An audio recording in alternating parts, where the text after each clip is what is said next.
আসসালামু আলাইকুম everyone, welcome to এডুলাইফ academy. নবম দশম শ্রেণীর এসো বলকে জানি সিরিজের আজকে আমরা নিউটনের তৃতীয় সূত্র এবং চারটি মৌলিক বল নিয়ে আলোচনা করব। তো নিউটনের তৃতীয় সূত্রতে বলেছে প্রত্যেক ক্রিয়া বলেরই একটি সমান ও বিপরীত প্রতিক্রিয়া বল আছে। এই টার্মটা আমরা সবাই কম বেশি প্রবাদ আকারে শুনেছি যে ইট মারলে পাটকেলটি খেতেই হয়। অর্থাৎ আমরা যদি কোনো একটা ওয়ালের মধ্যে যদি ধাক্কা দেই, অর্থাৎ একটা বল প্রয়োগ করি, তাহলে ওয়ালও কিন্তু সমান বল কিন্তু আমাদেরকে প্রয়োগ করে। এই কারণে কিন্তু আমরা ওয়ালটাকে নাড়াতে পারি না। আবার আমরা যখন হাঁটি, ঠিক আছে, আমরা যখন হাঁটি তখন দেখা যায় কি যে আমরা মাটির মধ্যে একটা বল কিন্তু প্রয়োগ করতেছি, ঠিক আছে, একটা পা দিয়ে আমরা একটা বল প্রয়োগ করতেছি, যার কারণে কিন্তু আমরা সামনের দিকে এগিয়ে যেতে পারতেছি। আবার যখন নৌকা দিয়ে, ঠিক আছে, যখন মাঝি যখন বৈঠা দিয়ে নৌকাটিকে চালানোর চেষ্টা করে, তখন এই যে বৈঠা দিয়ে কি করে পানির মধ্যে একটা বল প্রয়োগ করে এবং সেই বলের বিপরীত প্রতিক্রিয়া হিসেবে কিন্তু নৌকাটা সামনের দিকে এগিয়ে যায়। ঠিক আছে, তো এটাই কিন্তু নিউটনের তৃতীয় সূত্র, খুবই ইজি। সো এবার আমরা দেখি যে আসলে পৃথিবীতে কয়টা বল আছে। আসলে পৃথিবীতে চারটি মৌলিক বল আছে এবং সেটি হলো মহাকর্ষ বল। মহাকর্ষ বল হলো এই যে পৃথিবী, এই যে চাঁদ বা এই সৌরজগৎ বা এই মহাকর্ষ, এই মহাবিশ্ব, এই মহাবিশ্বের প্রত্যেকটি বস্তু একটা অপরটাকে কিন্তু একটা আকর্ষণ করতেছে। অর্থাৎ এই যে পেন এবং এই যে তার হেড, এই দুইটা কিন্তু একে অপরকে কিন্তু একটা আকর্ষণ বলে টানতেছে এবং এই বলটাই হলো আসলে মহাকর্ষ বল। ঠিক আছে, সো এরপরে আছে তড়িৎ চুম্বক বল।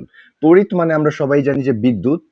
সো বিদ্যুৎ এবং চুম্বক, এই দুইটা যখন একত্রিত করা হয়, অর্থাৎ কোন একটা চুম্বক ক্ষেত্রের উপর যখন বিদ্যুৎ প্রবাহ করা হয়, তখন সেখানে যে একটা বিদ্যুৎ ক্ষেত্র, তড়িৎ চুম্বক ক্ষেত্র তৈরি হয়, সেটা কিন্তু খুবই পাওয়ারফুল এবং সেটা কিন্তু মহাকর্ষ বল থেকে প্রায় 10⁻36 গুণ বেশি শক্তিশালী।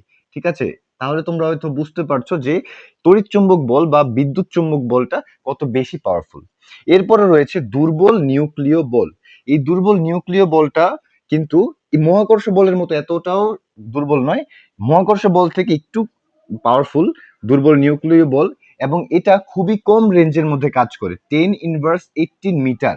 ঠিক আছে, 1 মিটারকে আমি যদি এরকম 10 এর পর 18টা শূন্য দিই, ঠিক আছে, 18টা শূন্য দিই, তাহলে সেটা ঠিক যতটুকু জায়গা হবে ঠিক ততটুকু জায়গার মধ্যেই কিন্তু এই দুর্বল নিউক্লিয় বলটা কাজ করে।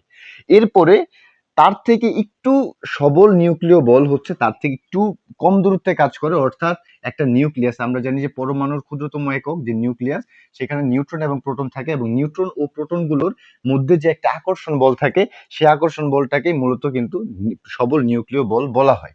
ঠিক আছে, তো এখান থেকে তোমাদের ইম্পর্টেন্ট প্রশ্ন কিন্তু এটা যে আসলে তড়িৎচুম্বক বলটা মহাকর্ষ বল থেকে কত গুণ বেশি শক্তিশালী এবং দুর্বল নিউক্লিয় বলটা কতটুকু এরিয়ার মধ্যে কাজ করে এবং সবল নিউক্লিয় বলটা কতটুকু এরিয়ার মধ্যে কাজ করে। এবং তোমাদের সংক্ষিপ্ত প্রশ্নে বা সৃজনশীলের কয়ে আসতে পারে যে নিউটনের তৃতীয় সূত্রটি ব্যাখ্যা করো। ঠিক আছে, তো আশা করি তোমরা বুঝতে পেরেছো। আমরা নেক্সট ক্লাসে ঘর্ষণ বল নিয়ে আলোচনা করব।